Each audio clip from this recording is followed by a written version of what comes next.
തന്നല്ലോ.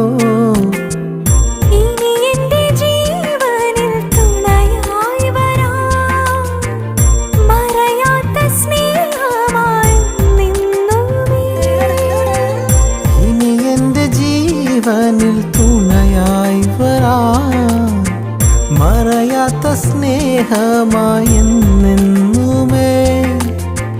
യോഗ്യനായി കർത്തനായി നീ മാത്രമേ.